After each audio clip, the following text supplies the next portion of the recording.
आपके सवालों के पहले एक और चीज़ आपकी जानकारी में लाना चाहता हूं कि आज भारत जोड़ो यात्रा की शुरुआत कठवा में 7 बजे को हमने जम्मू और कश्मीर के बड़े नेता, कांग्रेस नेता जो 20 साल से भी ज़्यादा यहाँ वित्त मंत्री रह चुके थे, 2 बार सांसद रह चुके थे, स्टॉन्च नेहरूवियन जिसे कहलाते हैं, नेहरूवादी थे, गिरधारी लाल डोगरा जी, उनके मूर्ति से हमने शुरुआत की। वहाँ हमने माल्यार्पण किया। रजनी जी थी, दिग्विजय सिंह जी थे, मैं था, भारत यात्री थे। वहीं से हमने सेवादल की टोली और भारत जोड़ो यात्रा की शुरुआत की।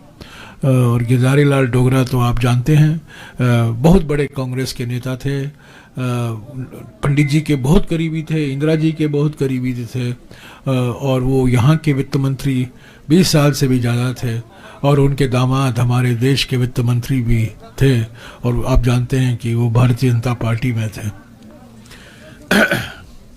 हाँ जी, आपके सवाल।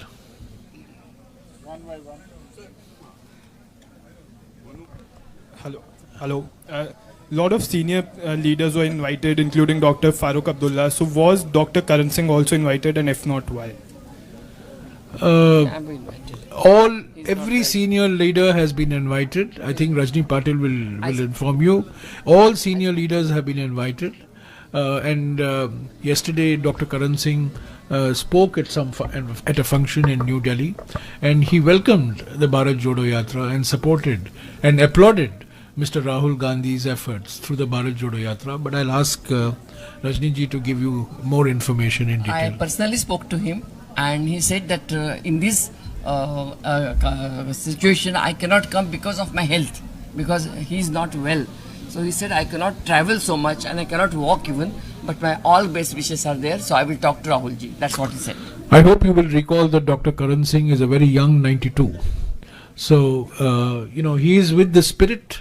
He is with the Bharat Jodo Yatra in spirit. I believe he spoke yesterday or the day before yesterday at a function where he applauded Mr. Rahul Gandhi's efforts. But physically, he may not be in a position to actually walk. Mike लीजिएगा, एक ही करके। हाँ, भाजपा लगातार कटाक्ष कर रही है भारत जोड़ो यात्रा पर कि सबसे पहले राहुल गांधी अपना स्टैंड 370 और पीएचडी अलायंस को लेकर जो है वो क्लियर। देखिए, मैंने बार बार इस सवाल का जवाब दिया है, ये डाइवर्जनरी टैक्टिक है। ये भारत जोड़ो यात्रा के बारे में हम बोल रहे हैं, ये प्रेस वार्ता भारत जोड़ो यात्रा पर है, राजनीतिक मुद्दे नहीं हम इस पर बातचीत करेंगे। राजनीति उसके बारे में अलग से वार्ता हम भेंट वार्ता में हम बातचीत करेंगे। राहुल जी उनका स्टैंड का स्पष्टीकरण देंगे। अभी के लिए हम भारत जोड़ो यात्रा में निकले हुए हैं और बीजेपी की ओर से पहले दिन से प्रयास किया जा रहा है भारत जोड़ो यात्रा को बदनाम करने में और राहुल जी की छवि को बिगाड़ने में और बिल्कुल फजूल की बातें उठाने में। पहले टी शर्ट, बाद में कंटेनर, बाद में जूते, अलग अलग तरीके के मुद्दे उठाए जा रहे हैं।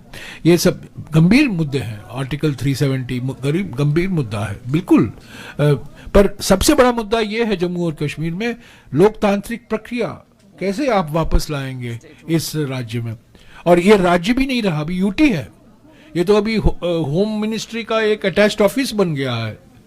तो कब सवाल ये उठता है जम्मू और कश्मीर में चुनाव कब होंगे, जम्मू और कश्मीर को फिर से फुल स्टेटहुड कैसे मिलेगा, यही तो मुद्दे हैं। हाँ जी सर, एक नाम बोल देंगे ऑर्गेनाइजेशन का विल बी थिंक। हाँ, अपना नाम और सर, राजू शर्मा, स्टेट समाचार से। सर, मैं जानना चाहता हूं कि कांग्रेस को आखिर जो भारत जोड़ो यात्रा है उसका मुख्य उद्देश्य क्या है।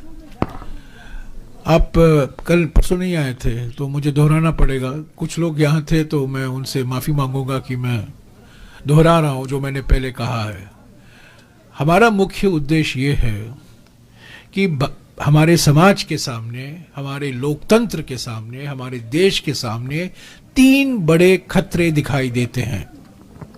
पहला, आर्थिक विषमताएं बढ़ रही हैं महंगाई के कारण, बेरोजगारी के कारण, गलत जीएसटी के कारण, नोटबंदी के कारण, हम दो हमारे दो के कारण।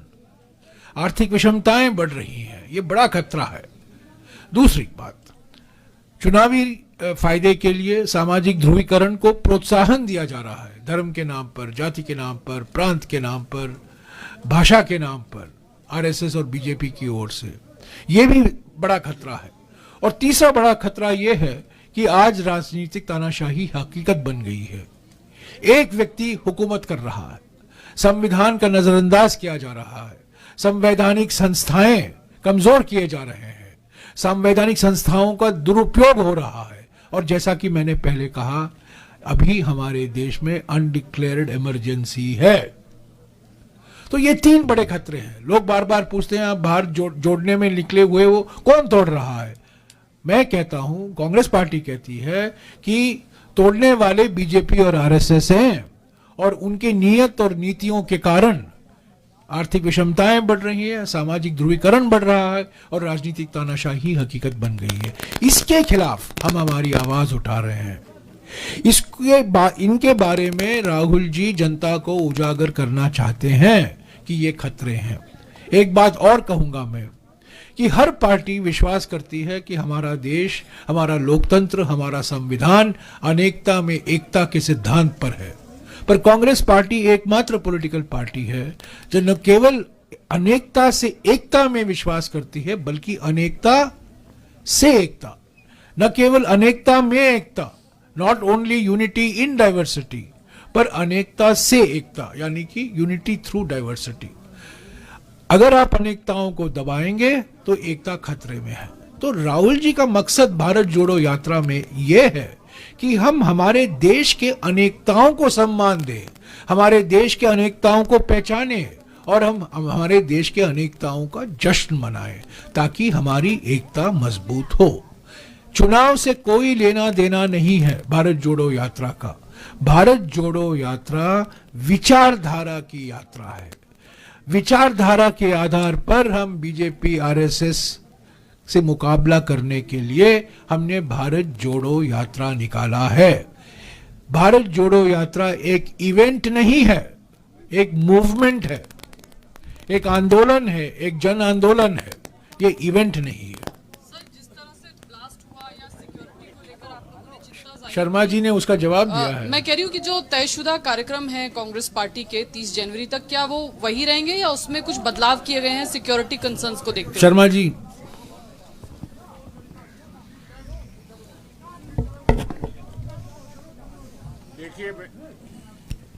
देखिए हमने कहा कि सिक्योरिटी एजेंसीज की एडवाइजरी और उनके कंसल्टेशन से सारा प्रोग्राम तय हुआ है।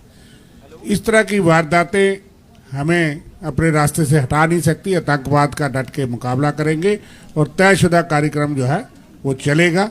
और हमें पूर्ण विश्वास है कि लोगों का जितना उत्साह है उसमें कोई बाधा नहीं पड़ेगी। बावजूद इसके आने के मैंने चिंता जताई है और हम ये मानते हैं कि सिक्योरिटी एजेंसीज अलर्ट हैं, उसके बावजूद ये वारदातें हुई है तो हमारा प्रोग्राम चलेगा। जयराम रमेश जी, मैं एक बात कह दूं कि अगर आप तो हमारे साथ चली हैं, कहाँ गई चली? हाँ, आप तो हमारे साथ पहले भी चली हैं और आप जानते हैं अलग अलग राज्यों में हम औसत के तौर से 21-22 किलोमीटर करते हैं रोज, पर वो 2 चरण में होता है। तो सिक्योरिटी की वजह से हम यहाँ एक लगातार 22 किलोमीटर कर रहे हैं। आज भी 22 किलोमीटर हमने किया है, 21-22, कल भी 21-22 करेंगे। तो हो सकता है सिक्योरिटी की वजह से हम 2 चरण में भारत जोड़ो यात्रा नहीं करेंगे, पर एक लगातार 22 किलोमीटर। तो भारत जोड़ो यात्रा लंबाई दूरी में हमने कम नहीं किया है, पर वक्त के आधार पर थोड़ा कंप्रेस किया गया। जयराम रमेश जी, आप एक बात फिर, राहुल जी की सुरक्षा के बारे में कोई समझौता नहीं हो सकता, कोई कॉम्प्रोमाइज नहीं हो सकता। हमारे लिए राहुल जी की सिक्योरिटी सर्वोपरि है, सर्वोपरि है।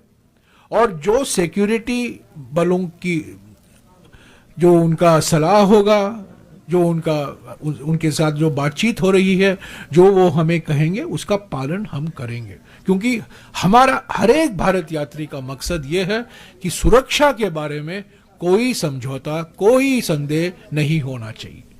जयराम रमेश जी, 2 छोटे छोटे सवाल पूछ सकता हूँ कि एक ही? एक पूछिए ना। चलिए, एक तो आप आजकल मैंने कहा 1 नेशन 1 टैक्स, 1 पत्रकार 1 सवाल। ठीक है, हाँ? आप बार बार अनडिक्लेयर्ड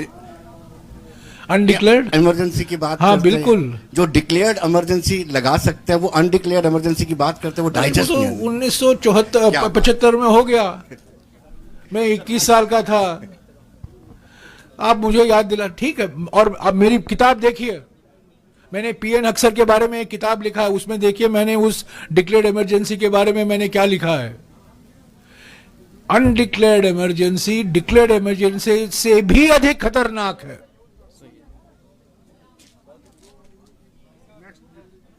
ये एक लोकतांत्रिक दिखावा जो देते हैं ना, ये डेमोक्रेसी की आत्मा को इन्होंने खत्म कर दिया है। सिर्फ चुनाव होते हैं इसका माने नहीं है हम लोकतंत्र हैं। फ्रीडम ऑफ स्पीच, प्रधानमंत्री कहते हैं फ्रीडम ऑफ स्पीच। मैं प्रधानमंत्री से पूछना चाहता हूं, प्रधानमंत्री जी, फ्रीडम ऑफ स्पीच पर्याप्त नहीं है, फ्रीडम आफ्टर स्पीच क्या होता है वो बताइए। जयराम रमेश जी, आपके पुराने साथी गुलाम नबी आज़ाद ने कमेंट किया है और ये बोला है कि यहाँ आपको बीड नहीं मिल रही, इसलिए कांग्रेस ने अपने काडर को कहा है कि बाहरी राज्यों से जो है वो यहाँ बीड मंगवाए जाए, सो दैट राहुल गांधी का जो शो है वो सक्सेसफुल दिखाया जाए। आपकी क्या प्रतिक्रिया? देखिए, गुलाम नबी आज़ाद जी बेचारे बौखलाए हुए हैं, उनका पार्टी रजिस्टर नहीं हो पाया है, उनके सभी नेता और कार्यकर्ता 2 महीने के लीव ऑफ एब्सेंस खत्म होने पर कांग्रेस में वापस आ गए हैं। डोडा तक सीमित हो गया है, डोडा आज़ाद पार्टी हो गई है डीएपी।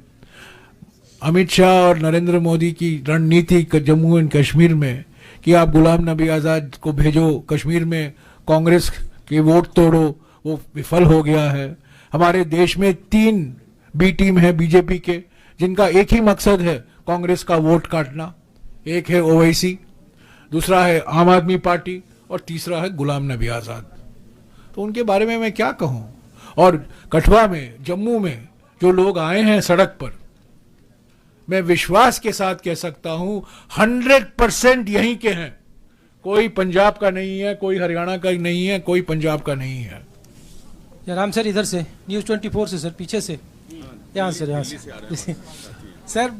लाल सिंह डोगरा की बहुत सारी तस्वीरें दिखी कठुआ से लेके यहाँ तक में। ये बार बार वही सवाल क्यों पूछते रहते हो यार? उनको लेकर के बहुत सारे लोग पूछ रहे हैं, आपके स्थानीय लोग। और दूसरा, ये 26 जनवरी को राहुल जी क्या बनिहाल में तिरंगा फहरा रहे हैं? चौधरी लाल सिंह जी ने, शर्मा जी ने जवाब दिया है, मैं उसको दोहराऊंगा। चौधरी लाल सिंह जी ने भारत जोड़ो यात्रा का स्वागत किया है, हम उस स्वागत का स्वागत करते हैं। हाँ सॉरी, 26 जनवरी को राहुल गांधी जी तिरंगा झंडा फहरा रहे हैं बनिहाल में। 26 जनवरी को राहुल जी श्रीनगर में होंगे, बनिहाल में। हाँ। असल में भारत जोड़ो यात्रा चल रही है, तो रास्ते में जहाँ पे भी 26 जनवरी होगा और शायद वो बनिहाल में ही होगा, वहीं रहेंगे और वहीं पे फ्लैग होस्टिंग होगा। सर यहाँ पे, सर दिल्ली में नहीं रहेंगे। आपका सवाल जो है ना, मैं जानता हूं आपका मकसद क्या है, वो यहीं रहेंगे, जम्मू और कश्मीर में रहेंगे, बेफिक्र रहिए, यहीं रहेंगे। सवाल पूछने से एक छोटा सा, जयराम रमेश जी, जी इस तरफ मैं 2 सवाल पूछूंगा। अगर आप कहेंगे कि एक पूछिए तो मुझे ऐसा लगेगा कि आप भी बीजेपी से इतना इंप्रेस्ड हैं कि 1 टैक्स और 1 ये बात करते हैं, इसलिए मैं 2 सवाल पूछूंगा। पूछिए। पहला सवाल ये कि you said that BJP is rattled because of the popularity of Yatra. That's why they wrote an article against this Bharat Jodo Yatra. So my question is, do you suspect any kind of a foul play ahead of your entering Kashmir Valley? No, I don't want to attribute any motives. BJP from day one has been carrying on a campaign to defame the Bharat Jodo Yatra. In BJP ruled states, Karnataka, Madhya Pradesh, Maharashtra and Haryana, determined efforts were made to stop the Bharat Jodo Yatra. But the Bharat Jodo Yatra was very successful in all the BJP ruled states. Now, I don't think that the BJP expected that the Congress party will take out Bharat Jodo Yatra, number one. I don't think the BJP expected Bharat Jodo Yatra to have such a great public response, number two. And number three, I don't think that the BJP expected that we would sustain the Bharat Jodo Yatra now for 128 days and another 8 days remaining. So they have made every effort to defame it. Now, Dr. Jitendra Singh has suddenly woken up after 128 days to discover that there is a Bharat Jodo Yatra, and he writes an article. It's completely, I mean, I have said so before and I don't mind repeating it. There is a tribe called historians, but the RSS and the BJP specialize in a tribe called distortians.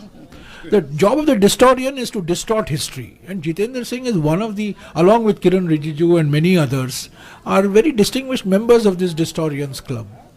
We have responded, two of my colleagues, incidentally, this is the two colleagues, one is a Dogra and one is a Kashmiri. So it is a Dogra Kashmiri Jugalbandi which has taken on Jitendra Singh. Please read the Indian Express today, and you will see the response to the lies that are being peddled by Dr. Jitendra Singh. So my second question. My second question is that I asked a question to Farooq Abdullah because government has started a policy of dismantling ecosystem of terror. What they are doing, they are demolishing houses of terror commanders. So when I asked this question to Farooq Abdullah, he said this is revenge politics and this will alienate people. So what is the Congress stand on this? Do you also believe this is revenge politics and is going to alienate people? I'm not going to get into the specifics of what you're saying, but a Congress party's stand has always been an uncompromising fight against terrorism from whatever source it arises. We should not have any compromise in dealing with either the perpetrators of terrorism or the sponsors of terrorism. Our stand is very clear. Sir आगे की राजनीति में जम्मू कश्मीर की राजनीति में क्या but let me also say this कि BJP की राजनीति, हमारे प्रधानमंत्री की राजनीति प्रतिशोध की राजनीति है, उत्पीड़न की राजनीति है। राजनीतिक विरोधियों के खिलाफ जिस तरीके से संस्थाओं का दुरुपयोग किया जाता है, जो उनके खिलाफ हैं, जो विपक्ष की पार्टी हैं, उनके नेताओं के खिलाफ जो एजेंसियों का खिलाफ इस दुरुपयोग किया जाता है, मैं समझता हूं ये बिल्कुल भय, डर और प्रतिशोध फैलाने के लिए है। हमारे प्रधानमंत्री एफडीआई में बहुत विश्वास रखते हैं, हमेशा कहते हैं मैंने एफडीआई लाया, एफडीआई आ रहा है। उनके लिए एफडीआई का माने क्या है? फॉरेन डायरेक्ट इन्वेस्टमेंट नहीं, एफडीआई माने फियर, डिसेप्शन एंड इंटिमिडेशन। ये है असली एफडीआई। सर जो आगे की राजनीति है जम्मू कश्मीर की, क्योंकि हमने देखा जब लखनपुर आए थे राहुल गांधी जी, फारूक अब्दुल्ला ने बड़ा वार्म वेलकम किया उनको और उन्होंने भी रिस्पॉन्ड अच्छा दिया।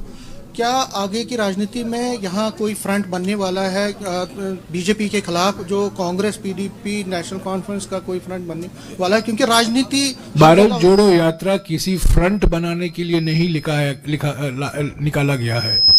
Bharat Jodo Yatra has not been started to create any front. Bharat Jodo Yatra has been created to leave नफरत बिहाइंड। नफरत छोड़ो, भारत जोड़ो। We are talking non political language, we are talking the language. Rahul Gandhi ji बार बार कह रहे हैं सद्भावना, भाईचारा, प्रेम, शांति, मोहब्बत। So whether what will happen politically, time alone will tell. Time alone will tell. The Bharat Jodo Yatra is not a platform for discussing issues of political unity for other political parties. Though there will be other platforms. Yes. We are a political party. We are not an NGO. We are not a group of sannyasis. We are a political party. And the Bharat Jodo Yatra is aimed at fighting the divisive politics of the BJP. Yes. Sir, my question last question.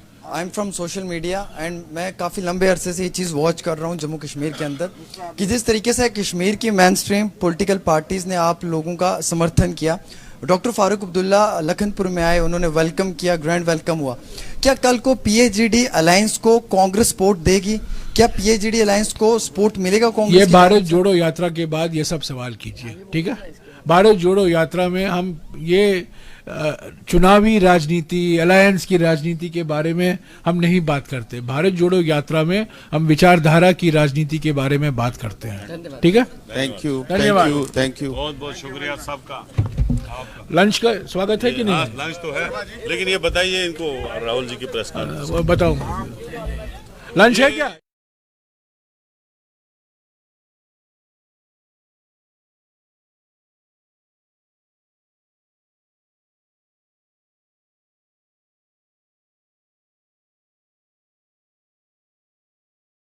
क्यों आज भारत जोड़ो यात्रा का 128वां दिन है और आज सुबह लगातार 7 बजे से लेकर करीब 1:15 तक भारत जोड़ो यात्रा चली है और आज सुबह करीब 21 किलोमीटर हमने कवर किया है।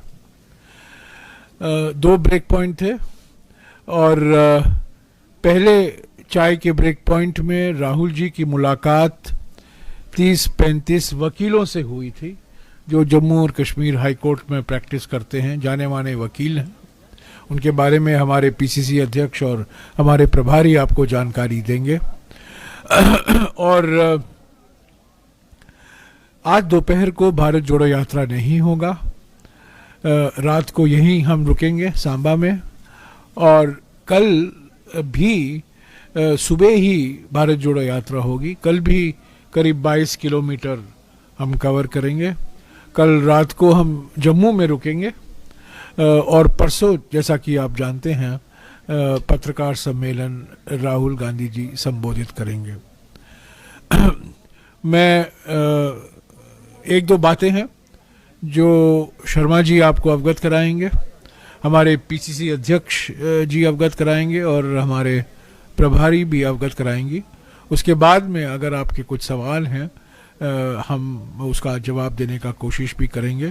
पर मैं एक बार फिर आपका शुक्रगुजार हूं कि आप लोग सब चल रहे हैं, मीडिया ट्रक में कई लोग चल रहे हैं, हमारे साथ सेवा दल की टोली के साथ कई लोग आए हैं, मेरे साथ लंबी बातचीत हुई है और आज आपने देखा है इस 22 किलोमीटर करीब 22 किलोमीटर के स्ट्रेच में कितने उत्साह के साथ जनता भारत जोड़ो यात्रा का स्वागत इन्होंने किया है, राहुल जी का स्वागत किया है। कुछ जगहों हमें देखने को मिला कल भी और आज भी, मैं आलोचना नहीं कर रहा हूं पर सिर्फ कहना चाहता हूं, कल भी मैंने देखा और आज भी मैंने देखा कुछ जगहों में लोग को आने नहीं दिया जा रहा था सड़क पर, पुलिस उनको पीछे ही रख रही थी। मैं किसी की आलोचना नहीं करता हूं पर मैंने देखा कि कई लोग आना चाहते थे सड़क पर, स्वागत करना चाहते थे भारत जोड़ो यात्रा का, पर उनको पीछे धकेल दिया गया। पर उसके बावजूद भारी मात्रा में लोग आए हैं। आज तो बिल्कुल मैं समझता हूँ बहुत उत्साहजनक, बहुत भरपूर तरीके से भारत जोड़ो यात्रा का स्वागत किया है। जम्मू में भी ऐसा ही होगा, हमें पूरा विश्वास है, और उसके बाद कश्मीर में भी। ये बात साफ है कि राहुल गांधी जी का जो संदेशा है, का जो सब पैगाम है, सद्भावना का, अमन का, शांति का, मोहब्बत का, भाईचारे का, वो जनता में गूंज रही है और जनता जान गई है कि भारत जोड़ो यात्रा एक गंभीर प्रयास है भारत जोड़ने का, हमारे समाज में नफरत को तोड़ने का, और जो ध्रुवीकरण किया जा रहा है भाषा के नाम पर, प्रांत के नाम पर, जाति के नाम पर और ख़ास तौर से धर्म के नाम पर, उस ध्रुवीकरण के खिलाफ ये एक बहुत बुलंद आवाज़ है। तो बीजेपी भौखलाई हुई है। कल जम्मू के नेता ने एक प्रमुख अखबार में एक आर्टिकल भी छपा है उनका कि उन्होंने भारत जोड़ो यात्रा की आलोचना की है। उसका जवाब उसी अखबार में आज हमने दिया है। हमारे दो साथी अमिताभ दुबे और सलमान सोज का आर्टिकल छपा है और ये नेता जो मंत्रिमंडल में एक मिनिस्टर भी हैं, उन्होंने घबराए हुए हैं, भुखलाए हुए हैं, परेशानी में हैं, क्योंकि 128 दिन के बाद वो उठ गए हैं और वो भारत जोड़ो यात्रा का जिक्र कर रहे हैं। 128 दिन के लिए वो सो रहे थे, पर 128वां दिन जब आया और उन्होंने देखा कि खास तौर से जम्मू और कश्मीर में भारत जोड़ो यात्रा को इतना स्वागत मिल रहा है, यहीं के जो सांसद हैं और जो मंत्रिमंडल है, प्राइम मिनिस्टर्स ऑफिस में भी मंत्री हैं, उन्होंने भारत जोड़ो यात्रा की आलोचना करने की कोशिश की है। पर मैं समझता हूं जो उन्होंने जनता के सामने रखा है बिल्कुल बेबुनियाद है। आर्थिक विषमताओं के बारे में उन्होंने कुछ कहा नहीं है, सामाजिक ध्रुवीकरण के बारे में उन्होंने कुछ नहीं कहा, और आज हमारे देश में जो एक अनडिक्लेयर्ड इमरजेंसी है, जो पॉलिटिकल तानाशाही है, सेंसरशिप है, आप जानते हैं किसका मैं जिक्र कर रहा हूं। पिछले 24 घंटे में आपने देखा है किस तरीके से मीडिया पर सेंसरशिप लगाया जा रहा है। ये सब बिल्कुल ये साफ है कि हमारे देश में अनडिक्लेयर्ड इमरजेंसी है और एक ही व्यक्ति का शासन, एक ही व्यक्ति की हुकूमत चल रही है। मैं अभी शर्मा जी से गुजारिश करूंगा कि एक जो हादसे हुए हैं जम्मू में, उसके बारे में आपको कुछ बताएंगे। उसके बाद पीसीसी अध्यक्ष संक्षिप्त में कुछ बोलेंगे, संक्षिप्त में बोलेंगे, और उसके बाद में रजनी पाटिल जी आपसे बातचीत करेंगे। शर्मा जी। साथियों, कल 2 हादसे हुए जम्मू शहर में। आप जानते हैं कि बम ब्लास्ट हुए एक के बाद एक, और एक बजालता में भी हमने एक ब्लास्ट देखा, आईडी टाइमर ब्लास्ट था। और ये गंभीर चिंता की बात है कि इतनी हाई सिक्योरिटी अलर्ट के बावजूद भी आतंकवादियों ने जम्मू शहर में, ये दूसरी वारदात है कि सिद्रा में ही, यहाँ कल राहुल जी को रात को कैंप पे रुकना है, वहाँ पिछले दिनों 4 आतंकवादी जो है वो एनकाउंटर हुआ। और इस दौरान जबकि यात्रा यहाँ है और उसके नज़दीक ही कल 2 ब्लास्ट होना, ये अपने आप में एक प्रश्न चिन्ह खड़ा करता है, चिंता का विषय है।